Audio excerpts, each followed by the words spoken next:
Welcome to The Explainer. Today we are diving straight into a really profound sermon based on Matthew chapter 18. What makes this source material so incredibly fascinating is how it takes the heavy emotional burden of forgiveness and, well, transforms it into a striking mathematical equation. Seriously, we're going to look at the actual numbers behind grace and how that specific math holds the key to true freedom. Let's get right into it. But, before we even get to the math, the text grounds us in the very real experience of human pain, asking the big question, why can't we just forgive those who hurt us?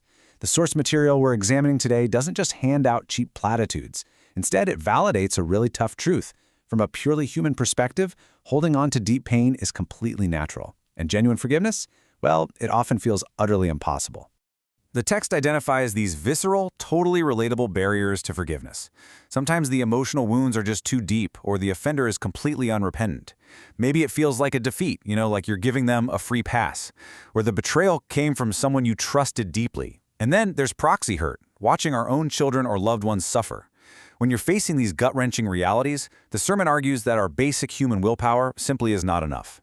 And this brings us right to the biblical text at the heart of the sermon. The disciple Peter steps up and offers what he probably thinks is a super generous maximum limit, suggesting forgiving someone 7 times. But Jesus totally shatters that, replying, not 7 times, but 77 times. He presents this impossible standard that completely overrides our human limits, a command that honestly seems a bit cruel if we're supposed to just rely on our own strength. So how in the world is that possible? Well, the text points to a massive mathematical paradox to explain it. It centers on comparing 2 drastically different debts, 100 denarii versus 10,000 talents. And hey, this isn't just some ancient accounting lesson. The sermon argues that this exact comparison is the absolute core of understanding divine grace. Okay, first up, 100 denarii. Historically, this was about 100 days of labor, money you could practically carry around in your pocket. To put that into modern terms, from our source, it translates to roughly 10 million Korean won. Now that is a lot of money. If someone stole that from you, you would have every right to be furious. In the parable, this represents the very real, very painful offenses that other people commit against us. But then, we hit the staggering second number, 10,000 talents. Check this out. One single talent was equivalent to 20 years of labor. So 10,000 talents? That is 200,000 years of work. As a crazy fun fact from the text, 10,000 talents of gold would physically weigh hundreds of tons. You would literally need an entire army just to carry this stuff. In modern terms, our source calculates this to an absolutely incomprehensible 6 trillion won. This massive number represents a spiritual debt we could never ever repay. Yet in the parable, the king completely cancels it. Just like that. The absolute crucial argument here is that humans simply lack the capacity to forgive out of our own innate goodness. The source emphasizes we can only forgive by fully realizing this 10,000 talents reality. The sermon positions believers as happy debtors who have received the ultimate cosmic bailout. Sure, that 10 million won offense from earlier is undeniably painful, but mathematically, it is completely dwarfed by the 6 trillion won debt that was wiped clean for us. But here's where the parable takes a really dark turn. That heavily forgiven servant goes out, finds someone who owes him the 10 million won, actually chokes him, and throws him in prison. It's a tragic, brutal irony, demanding immediate payment for a tiny fraction of a debt while violently refusing to extend the exact same mercy he literally just received. And this leads the source to ask a seriously counterintuitive question, one that shifts the stakes entirely. When we demand payback and refuse to forgive, who actually goes to prison? Naturally, we assume it punishes the other person, right? The offender. But the text suggests the exact opposite.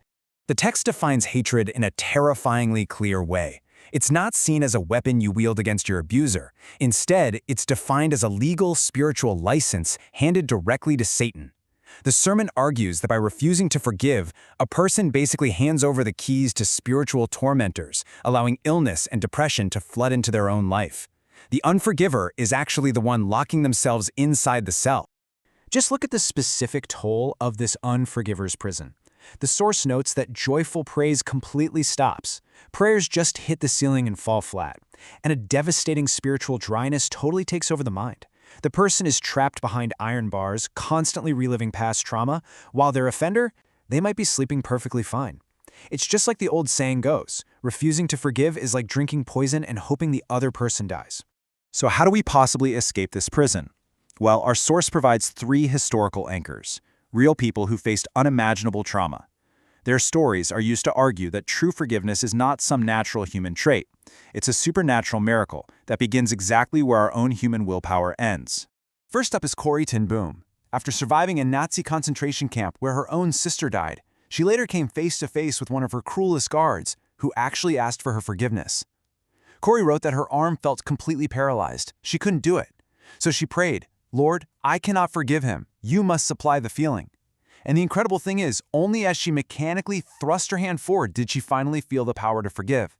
The text emphasizes a huge point here. The forgiveness wasn't hers, it was God's. Next, we have Immaculée Ilibagiza, who miraculously survived the Rwandan genocide by hiding in a tiny bathroom.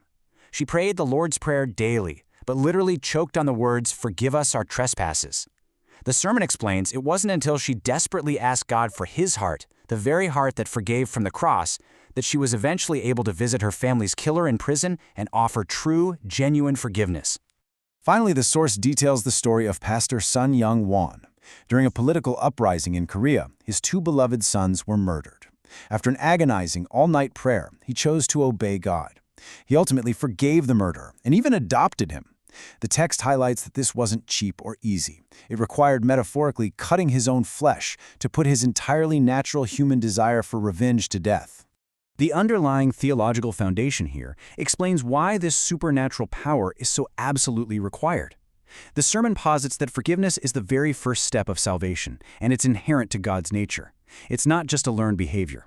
Because covering debts unconditionally is his very nature, the text argues that believers have to plug into his power source rather than trying to rely on their own empty reserves. And this brings us to a pretty stark challenge posed by the sermon to its listeners. Is your Christianity actually functioning? The text argues forcefully that religion with the active, continuous flow of forgiveness is just an empty shell. I mean, if someone claims they've received a 10,000 talent forgiveness from God, but completely refuses 100 denarii grace to their neighbor, the text claims their faith is entirely jammed up. So the practical takeaway from the source is crystal clear. Waiting around for the warm feeling of forgiveness is a total trap. If you wait for the emotion to hit you, you're going to wait forever. Instead, it asserts that forgiveness is a firm decision of the will. It's an active, concrete choice that basically opens the valve, allowing divine grace to flow in and eventually change those stubborn emotions. To actually do this, the sermon outlines 3 exact steps to break free. First, declare forgiveness out loud as an act of the will. Second, consciously cancel the spiritual debt, totally releasing your right to be judge and jury. And third, by doing this, the text claims you actively revoke the spiritual license of hatred, permanently kicking the jailers of depression and spiritual dryness right out of your life. So we've seen the impossible math, a 6 trillion won debt completely canceled, compared to a cold, dark prison built over a 10 million won grudge. The explainer leaves us with the sermon's ultimate lingering question. If the 10,000 talent perspective is the only true key that can unlock that cell, will you use it today and finally walk into freedom?